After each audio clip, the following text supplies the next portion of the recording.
এই পোৰ্টেলটো আমি আনুষ্ঠানিকভাৱে মুকলি কৰি দিম। ইয়াৰ পিছত মোক সততে সোধা প্ৰশ্নটো হৈছে যে মুখ্যমন্ত্ৰীৰ আত্মনিৰ্ভৰ অসম অভিযানৰ দ্বিতীয় পৰ্যায়ৰ আবেদনৰ প্ৰক্ৰিয়া কেতিয়া আৰম্ভ হ'ব? শ্ৰদ্ধা যুৱক যুৱতী বন্ধু বান্ধৱীসকল, মুখ্যমন্ত্ৰীৰ আত্মনিৰ্ভৰ অসম আঁচনিৰ জৰিয়তে আমি যুৱক যুৱতীসকলক ব্যৱসায় কৰিবৰ বাবে, উদ্যোগ কৰিবৰ বাবে 2 লাখ টকা আগবঢ়াওঁ। আৰু যিসকলে MBBS ইঞ্জিনিয়াৰিং পাছ কৰিছে তেওঁলোকক আমি 5 লাখ টকা আগবঢ়াওঁ। যোৱাবাৰ আমি 25,000 যুৱক যুৱতীক ইতিমধ্যে 1 লাখ টকাকৈ আগবঢ়াইছোঁ।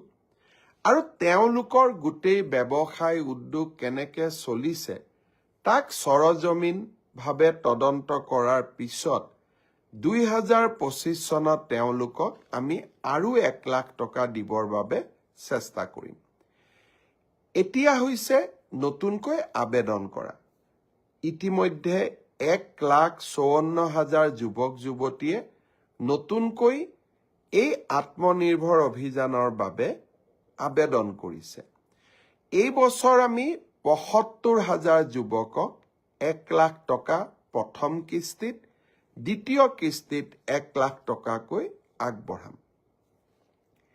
ইতিমধ্যে যি 1,54,000 যুৱক যুৱতীয়ে পঞ্জীয়ন সমাপ্ত কৰিলে, এতিয়া তেওঁলোকৰ বাবে আবেদনৰ সময়।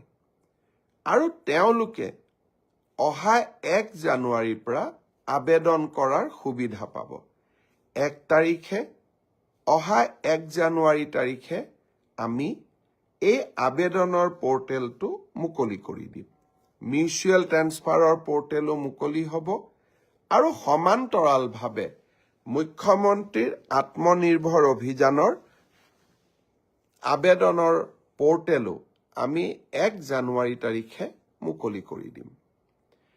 ইয়াৰ পিছত আৰু এটা বিশেষ কথা মই আপোনালোকক জনাব খুজিছোঁ। লখিমপুৰৰ কেবিনেটত